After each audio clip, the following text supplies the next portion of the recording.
Miyithatha na imali yakho. Senginabo ubufakazi bokweba. Manje sekufanele ngibenze bekhulume bengitshela ukuthi ubani obathumayo.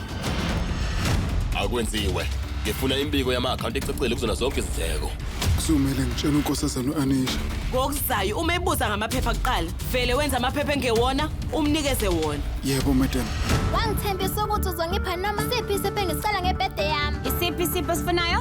Uzohlala kuleli gumbi, sihlale ndawonye.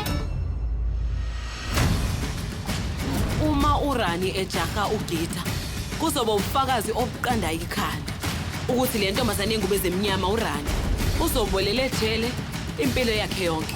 Kodwa mina ngizophila impilo ende noDigvijay. Ithemba alibulali ngomsombuluko kuze kube yisonto. Magamanxa ihora lesishiyagalombili. Kustar Khanya kuphela.